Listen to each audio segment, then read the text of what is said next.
and I didn't want to present studies done previously. So I choose to bring a reflection based on my perception on these recent events, and that make us all think about it. That's why the title of this presentation is Now is Different. And it is true.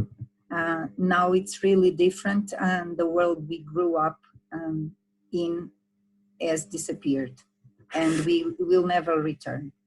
So it disappeared in our sight while we were at work, we were shopping, we put food on the tables of our families, we took care of our older loved ones, and the world we know or we knew and in which we placed confidence has really disappeared.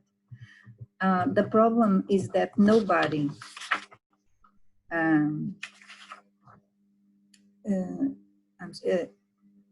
nobody told us that this was going to happen, although we saw signs of this disappearance, but it seemed not properly recognized and in current thinking. It is the fact that the 20th century did not solve the problems, and now we continue to deal with them, plus the pandemic situation. So everything changed suddenly without giving us time to mourn our hopes and future expectations, even though we were already in a vulnerable world of transition and in an era of extremes. We are still waiting for everything to return to normal. We climbed the way everything worked and the way everything fit together. On the micro scale, it reminds me of a story about a small town where people had good jobs and earned well, had job security, worked in the mine, and the mine closed. Everything changed. Everyone depended on that mine. And what did they do? They waited. They hoped in the belief that one day the mine will be open again and everything will return to normal. We often justify our reluctance to free ourselves from the past with the conviction that the changes that we are seeing are temporary. And this leads me to the paradox of the society we live in. Every aspect of our life is being stretched to the limit, and we feel crushed by the dimension of the events around us. We are a progress and innovation for one side and is back-turned with the development. We stand for a globalized world that was supported in competitiveness, asymmetries, environmental imbalances, the illusion of things being faster and that we have more interdependence and interconnection, but that gave us emotional dissonance, if the term exists. We say cognitive dissonance, but I call it emotional dissonance. Critical, reflective thinking is on deficit. Less time, illusion of independence, a false feeling of interconnection along with the simultaneous crisis every day, and the inability of educate and prepare new generations for resilience. And that gives us a sense of imbalance and disharmony, and when we're supposed to live balanced and with harmony. So the new paradigm we live in prevails in all spheres of public life, and in which there is a subjective change in the way man sees the future, no longer with the security of the past, but with the discouragement that uncertainty of the unknown and the risk provoke. Now it's different because it is something that is totally open and covers all aspects of human life. It is in this dimension that gives it a new character, since in the past men lived and coped with risk, finding the confidence, and that allowed him to overcome the dichotomy between risk and trust, which contributed to the progress of humanity. However, in a world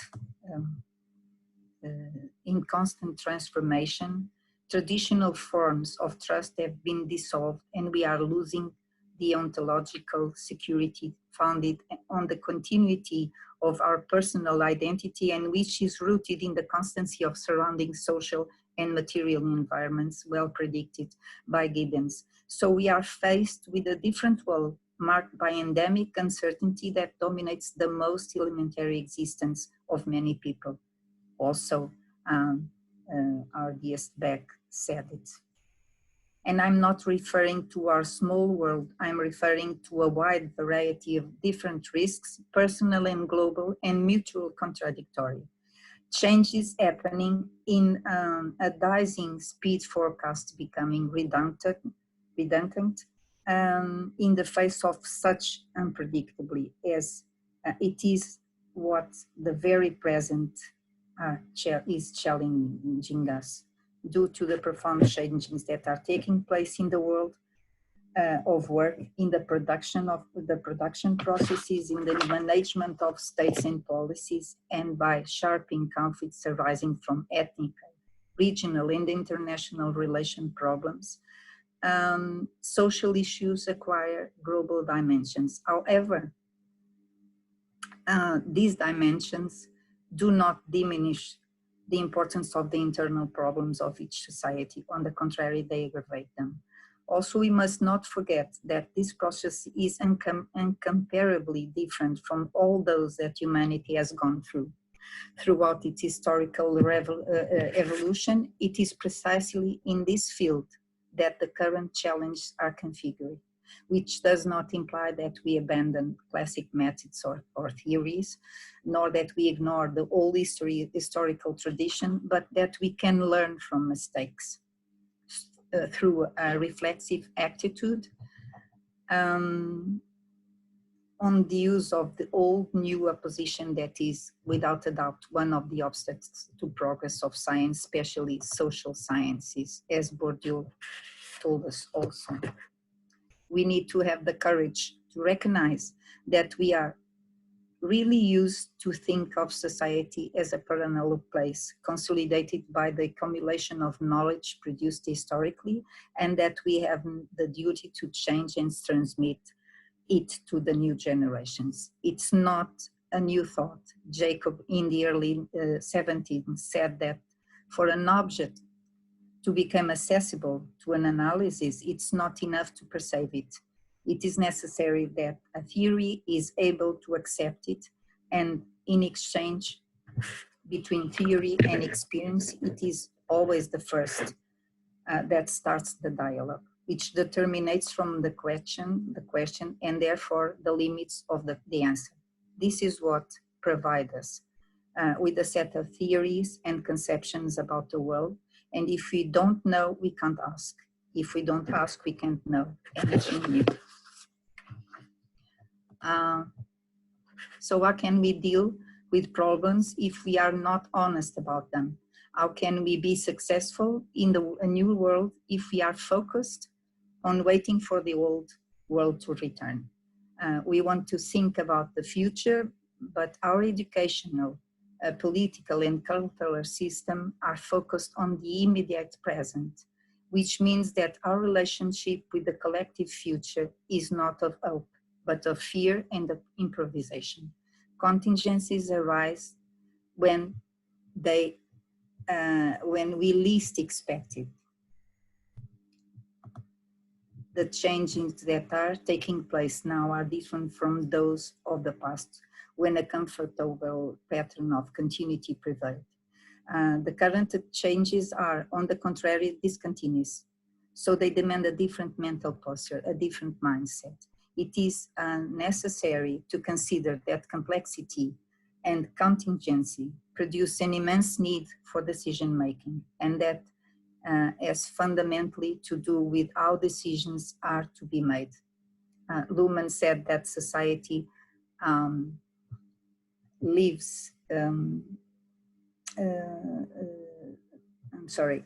society lives its future in the form of the risk of its decisions. Making uncertainty reflective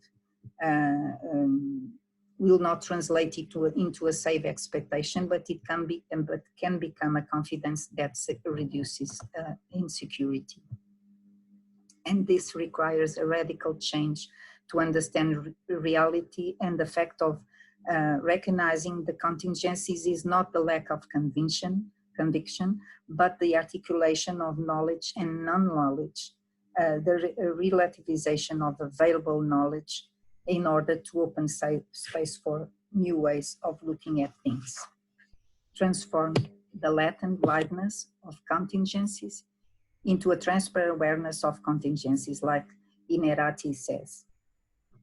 I recognize that it is difficult to manage organizations in highly unstable and turbulent environments, or in constant pressure. And we know that the reasons for this pressure are increasing.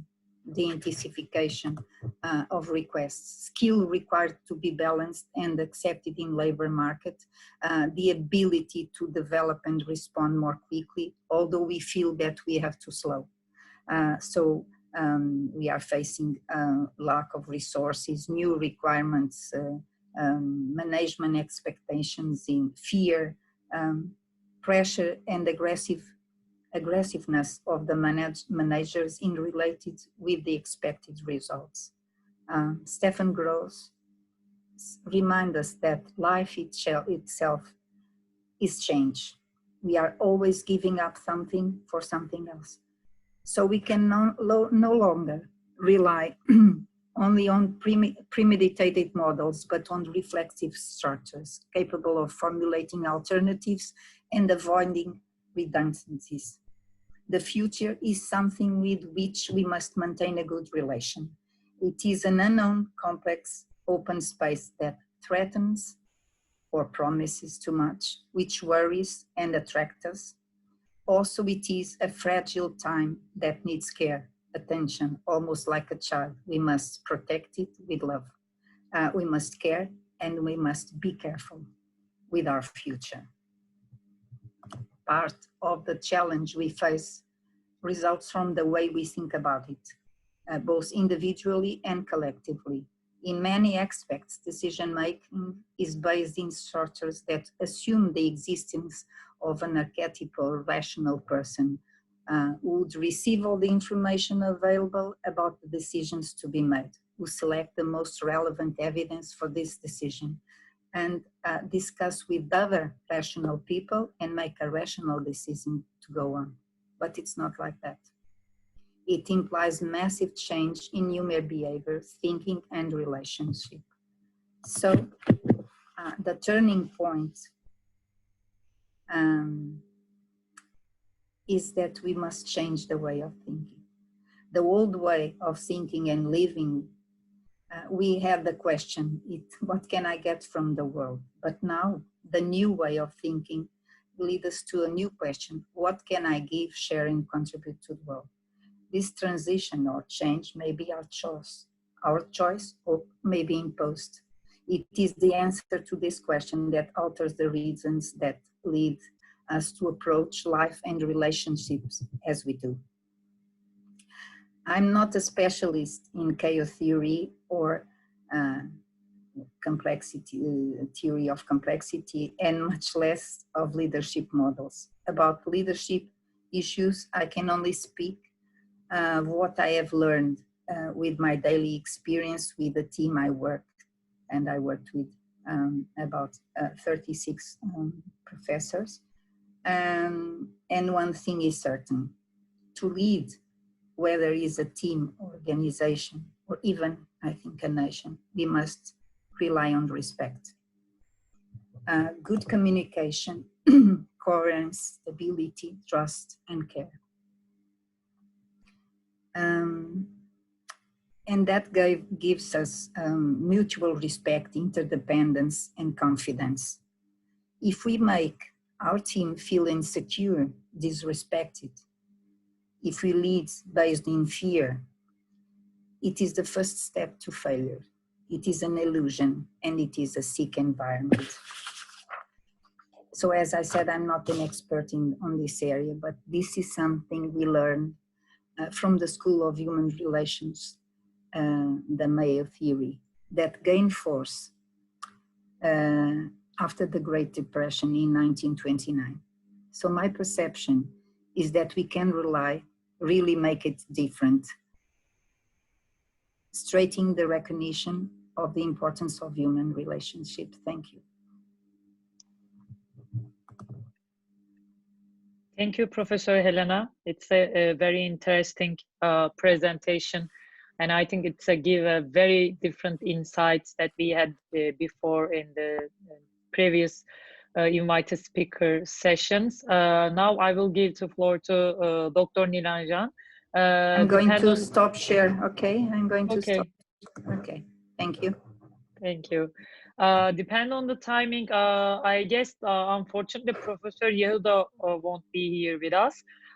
If he won't be here, we will have a more long question and answer session altogether. Okay. Now, Professor Nilanjan, we are with you.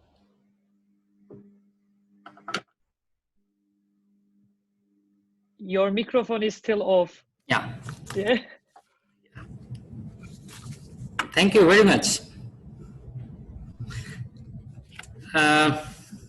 Distinguished participants, ladies and gentlemen, it's a great honor for me to deliver a keynote speech at this very important forum, 7th International Symposium, Chaos, Complexity and Leadership 2020.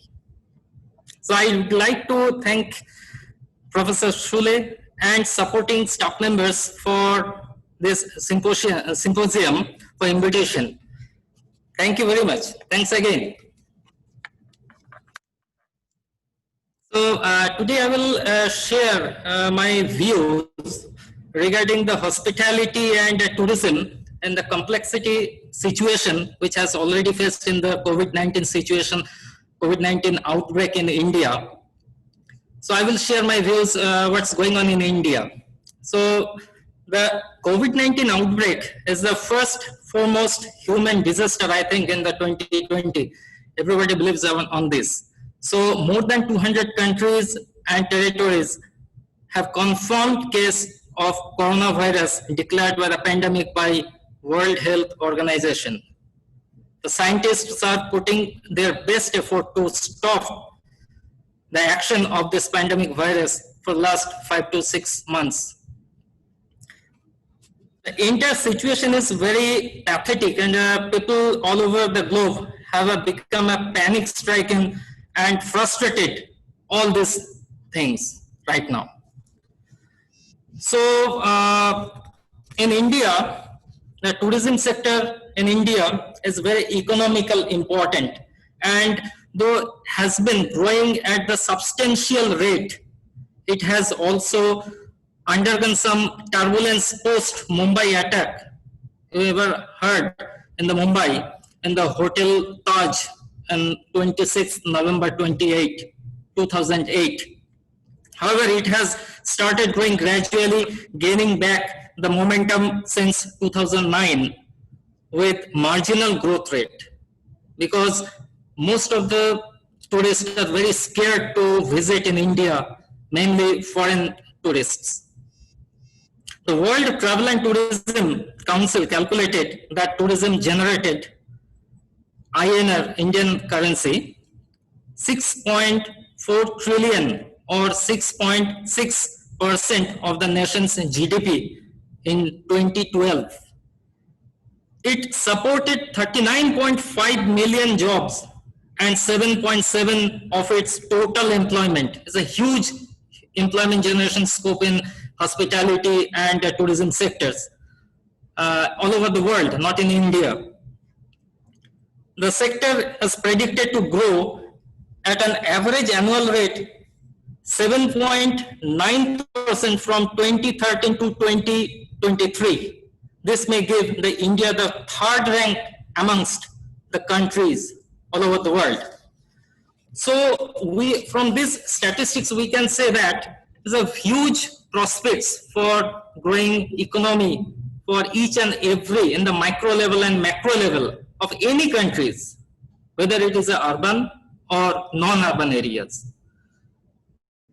So in the context of this COVID-19 outbreak, the aviation industry and tourism industry go hand in hand. The sector contributes also 2.4% and 9.2% to India's GDPs, which I have already told.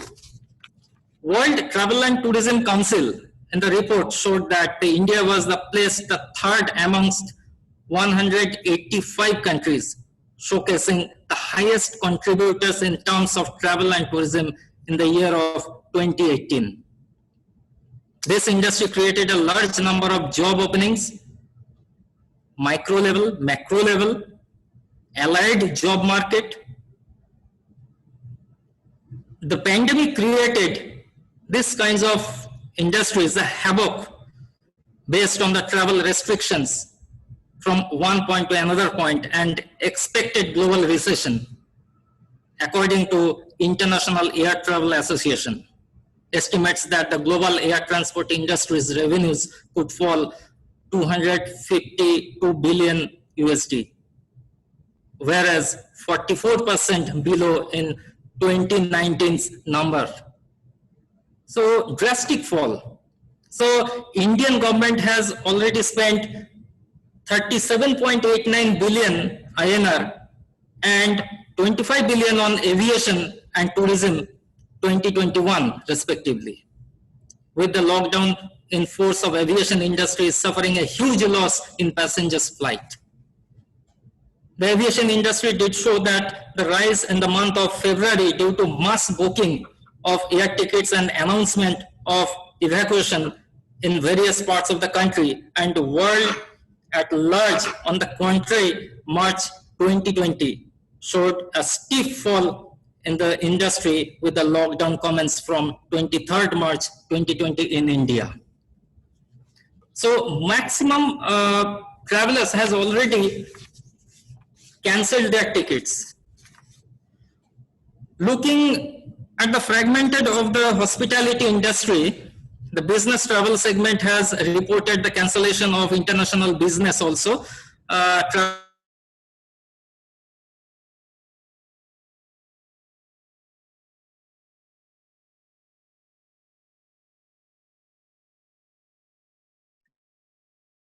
Dr. Nilanjan Ray, could you hear me?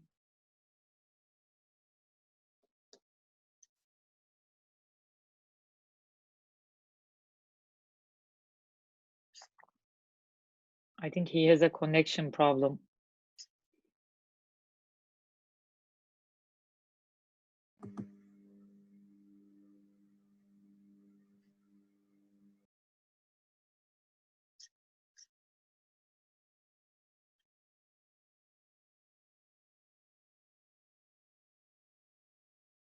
Yes, he's right now, he's offline.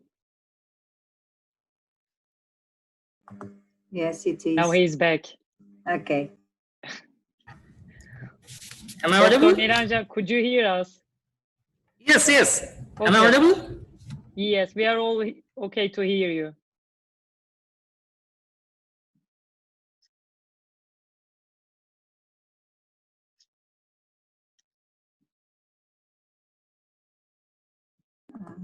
Dr. Ray, you don't have the microphone on.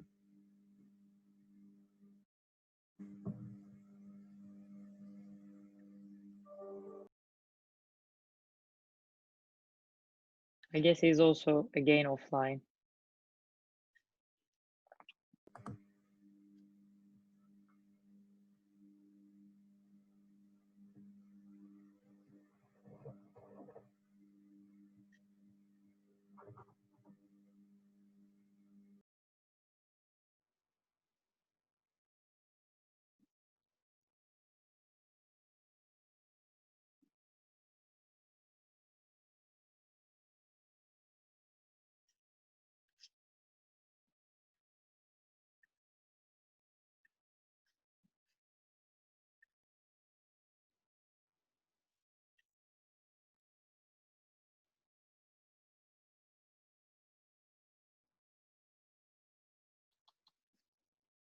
This is the worst part of this online meetings.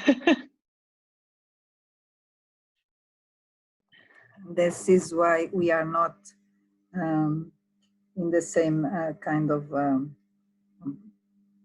we have different problems. I don't know where is Dr. Ray, but I suppose He's in India. That's why. We are still, we have still privilege to be in the certain points of the globe.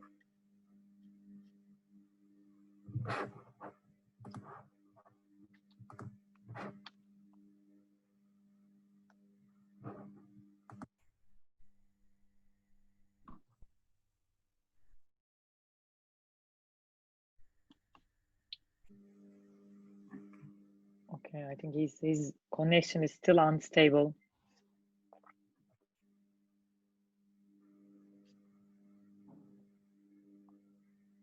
Maybe we can continue with Professor Yehuda, and when he will come back, he can complete his presentation.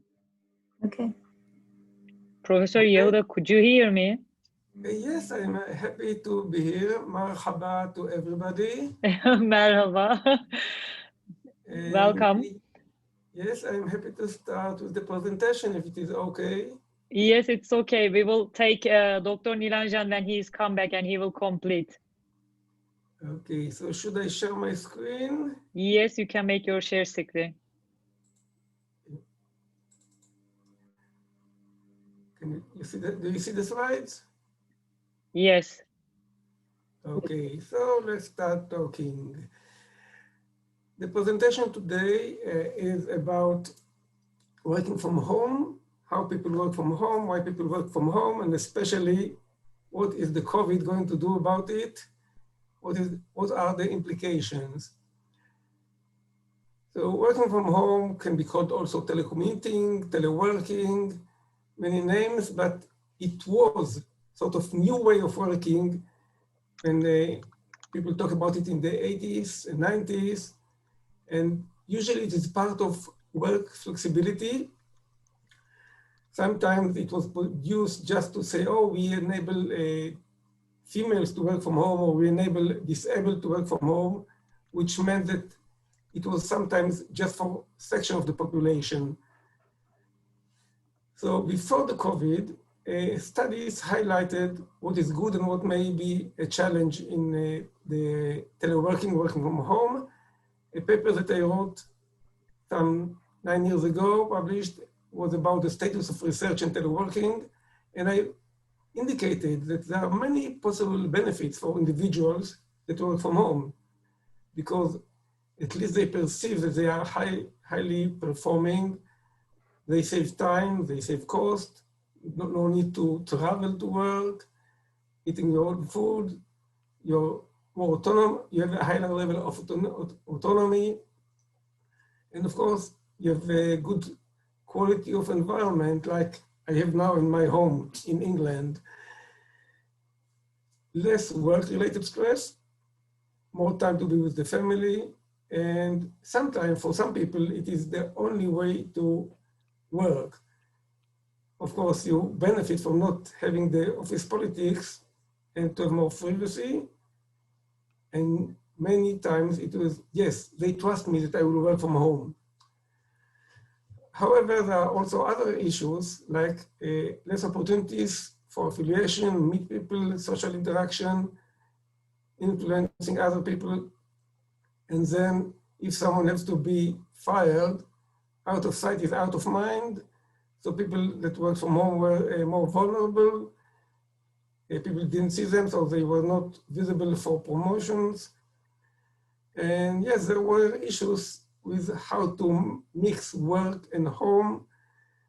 Sometimes it is even created a home-related stress, and the management of the home work interface was an issue, because you have more time with the family, but sometimes more time with the family is not that easy. Now for organizations, they benefited from higher productivity. They could draw wider labor market, people that could only work from home, for example. They saved a lot on space, overhead, and people that are working from home are usually less absent. They are there. We see it now when we have meetings, more people you are attending. And yes, good image and sometimes legal requirement. But of course, the control over the teleworkers was an issue, control over health and safety, and how to motivate people when they are not with you. It was felt that the employees working from home are less committed, And of course, you don't have the teamwork benefits. For society, less commuting is good, less pollution, less congestions, less people die on the roads, and helping the local places, more people can work and there is less discrimination. However, of course, when everybody just work online, you don't have the human touch. You are isolated from other people, and the legal system was not fit. Some people also say that if you sit all day, there is a higher chance of obesity. So past finding had a mixed message and usually improved attitudes and performance. But in order for teleworking to succeed, you need 4 elements, and you cannot succeed without all the 4 conditions to succeed. Now the individual element, the organizational element, the home, and the job. What I used to say at the time when I worked on the teleworking in the 90s and until the early 2020, what I said is that you need all the 4 to succeed, and it is a challenge. And this, as a result, you can't expect too many people to work from home, and I suggested it will be 5 to 7%, because to implement teleworking properly, you need people with the right personality, attitudes to work. You need the job that will enable you to work from home, homes that fit, and organizational approach. The organizational approach was the major issue, because this was the approach of most managers to teleworking. How do you persuade your manager that you can work if he or she don't see you? This is why, as I predicted, it was only about 5 to 7% in most countries that had the ability to telework. But COVID came. And COVID enabled people to work only from home. So this attitude of managers couldn't persist. They had to realize, now we have to work from home. So our people have to work from home. It is the right people, the same personalities, the same homes, but organizational approach was changed because it had to change. It was given from above. For many individuals, there were challenges, how to adjust to work on your own, to make sure that you have the capacity, the ability, the right attitudes, how to find solution at home. For example, okay, I'm fine, I have my own working place because I'm used to it, but some people don't have a place to work. Some people have children that are playing, crying, don't go to school. Sometimes you don't have even a room. Or you have 4 children that every one of them needs a computer and you have only 1 or 2. And of course, there are some jobs, many jobs cannot be worked from home, but the most important thing, organizational approach had transformed. It was forced, but it is working.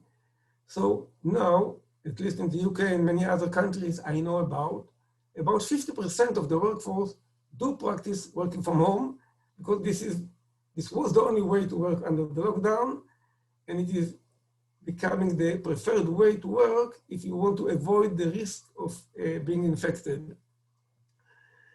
And surprise, surprise, it works. It works for most of the people. People work from home, and it is enabling them to continue performing for themselves, for the organization. And the thing is that the COVID-19 forced it as an experiment, but it is a quasi-experiment, because, and here is one of the major issues for some people, not everybody. If you have children in the regular time, working from home would mean that the children are in school or in kindergarten and you can work. But this experiment is not full experiment, it's only quasi-experiment because children are at home.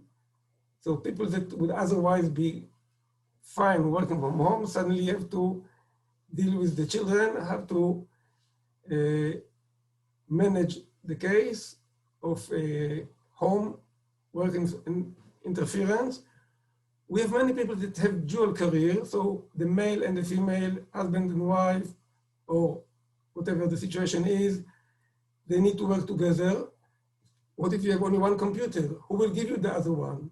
Your workplace? Will they fund it? Things that are not regular teleworking came to pass because of this unique case of the COVID. Also, global transportation practices, like we heard from the guy that was talking before me, which means that on many cases, it was not just tourism. Okay, tourism and hospitality suffered the most, but many other elements of the supply chain were missing for organizations and for the economy. The big question, I believe, for us as global citizens is what will happen after the COVID, when it is fine. And many people say, oh, I just want to go back as it was. No, it will not be as it was because we change, things have changed. And in terms of the teleworking, we have a new situation. Before, many people couldn't work because of managerial attitude. Now, management attitude have changed. Many people, individuals that work from home and their managers that also work from home, had the taste of working from home. And for many, it was great. And you can see that this is a sustainable system. It could work, which means that after the COVID, some people will go back or will try to go back to the old ways. Some people will adopt the new ways. So this is the big question for me and for all of us. If before it was about 5 to 7%, and now about 50% work from home, when inshallah we'll have no COVID-19, how many people will go back to work from home?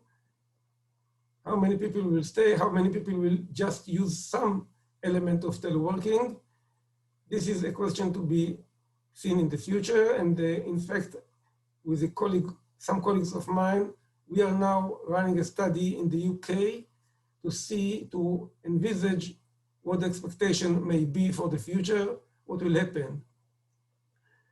In terms of career, I go back to my work, which is mostly about career, and I developed the career ecosystem perspective, where we can see that early work, look at the traditional career system that doesn't like that much teleworking, but the new careers are more dynamic, more open to flexibility, and the new system enable multiple players to work in different ways. It is less predictable and wider perspective is required. Definitely different working modes, and teleworking is one of them. The new system works mostly for professionals and managers, people that can work from the office. So I'm not talking that much about drivers. I'm not talking that much about teachers. But how can careers be sustainable when we have COVID-19 around us and with us? So the career ecosystem theory may be a theoretical solution to explain how we can look at the situation and try to work with it. This is the definition for a business ecosystem suggested by Ian City and Levien some time ago. And I developed it into career ecosystem where we have many actors and we have to work in a way that we are coupled with others. So we have to change and understand that we need to work in different ways. We have to get to agreement. The COVID-19 forced those agreements on us because it forced us to try at least this teleworking. But then there will be all sorts of elements like the way that we are connected with each other and interact with each other. We depend on each other, which means that after the COVID, we will need to find a way to enable people, on the one hand, to continue working from home and be effective, but in effective way.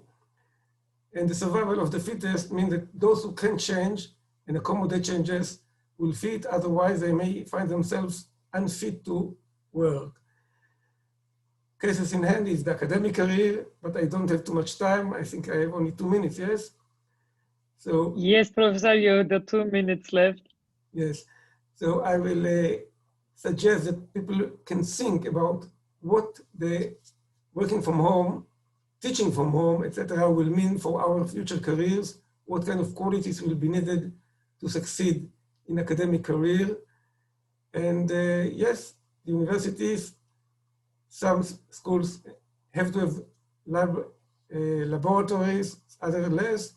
So different people need to work, will be able to work from home in different ways in the future. So yes, conclusion is career sustainability can be achieved in many ways, and the COVID-19 changed the game. Much of it will be different even after it is ended. So thank you very much. The Shekere dream, and that's it for me. Thank you, Professor Yehuda, and I'm so happy that you know a little bit Turkish. It's great to hear your Turkish in our National Day. Thank you for the presentation. For the participants, if you have questions, you can write on the chat box. After the whole presentation finish, we will have in the maximum 3 or 5 questions, depends on timing. Dr. Nilanjan, could you hear me? Yes, yes, actually I'm apologize for that because due to my network connection, suddenly. No problem, no problem. Now you can complete your presentation. Yes, yes, yes. Thank you very much. You're welcome. So within 5 minutes, I will finish. Okay.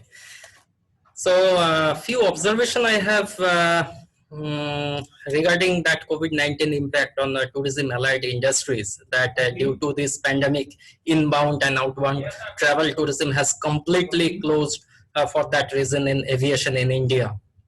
Another observation I have, that a huge amount of cancellation regarding that reservation in flight tickets, train tickets, hotel reservation may face a huge loss by that. Those hospitality and transportation industries are also, which those are allied industries for travel and tourism industry.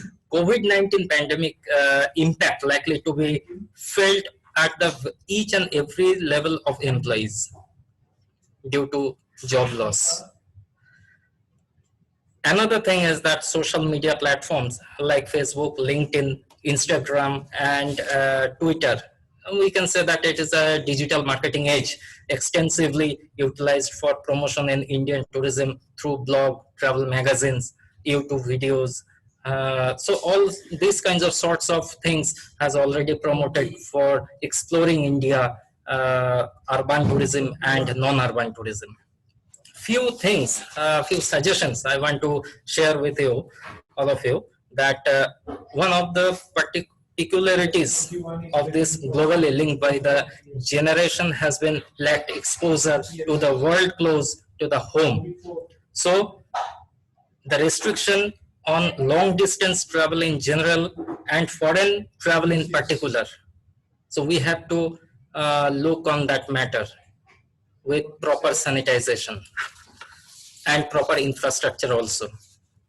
Part of the hospitality has used in the need for self-isolation of travelers by converting parts of the hotel to provide comfortable accommodation to such individuals like travelers I'm talking about, who can afford it. This opportunity might present itself a few more times since the second or third wave of the pandemic have been predicted. Another thing is that the transportation sector line to tourism is likely to see a shift in the demand from long distance travel to domestic and local travel. Similarly, innovative solution which can allow social distancing while traveling can expect a high demand. Right now has already started in India train. So Ministry of Ministry of Railways has already chalked different precautionary measurement in the transportation system. So to summarize all these things, the industry which is currently facing one its greatest challenges can certainly survive to live another day. Not only that, the learning from this crisis can be effectively leveraged to uncover either to neglected segments will ultimately lead to booming business within next 3 to 4 years, I think. So this is my observation and regarding hospitality in this COVID situation. Thank you very much. Thank you, Dr. Nilanjan. Actually, before the questions, once more, I would like to thank all of our invited speakers. They give 3 different insights related with COVID-19 and how it's affected our life. I'm still expecting a few questions because we have still time. From the audience participants, you can write your questions in the chat box. It's a good thing to be a moderator. I always use my advantage to ask the first questions. I would like to ask my question to Professor Helena. You give very quite different, how can I say, both sociological and psychological insight related with the COVID-19 and the other, how it's affected in upcoming times. I would like to ask that how would you see the common societal attitudes of the protesting the measures against the COVID-19 in Europe? How do you see how it will be shaped in the upcoming days?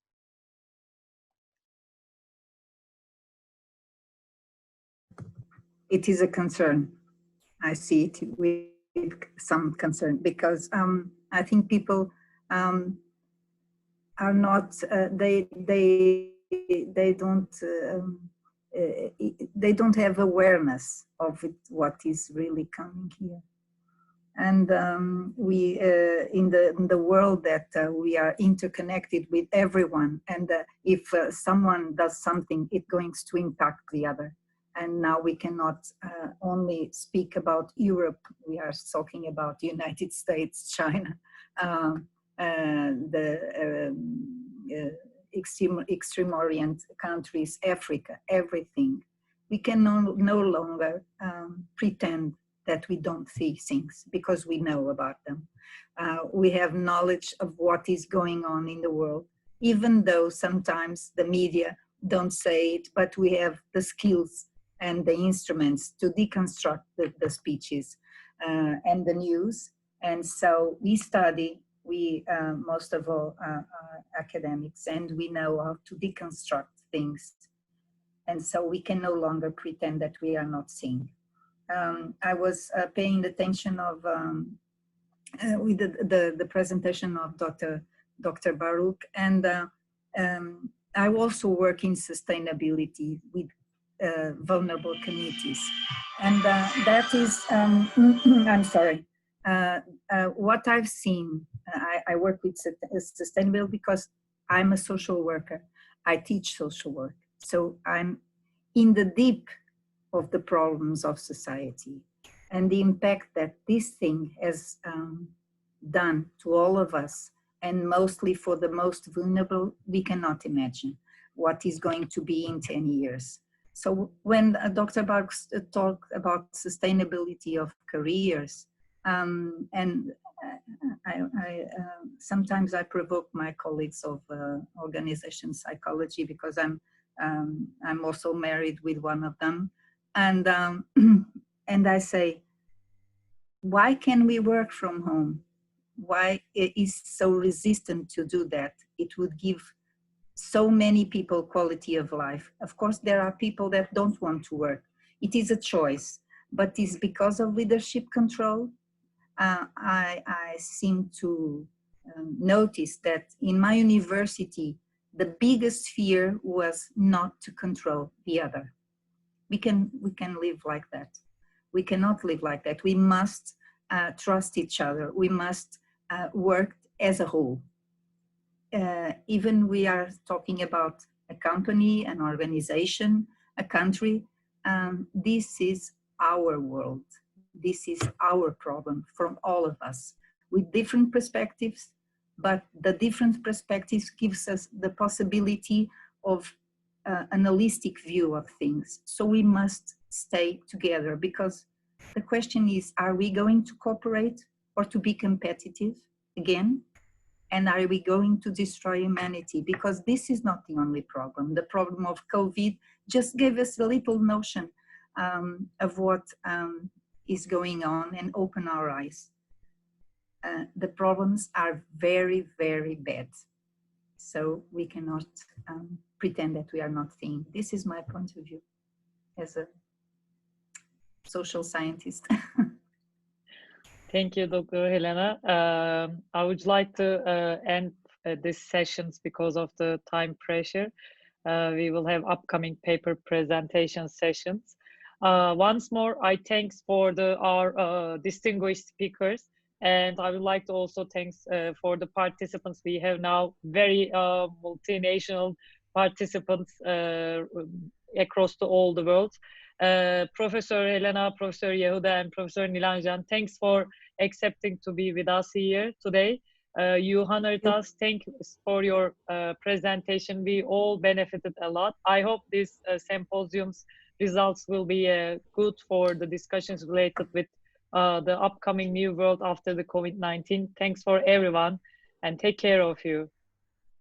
Okay, thank you. Thank you. Thank you. Thank you.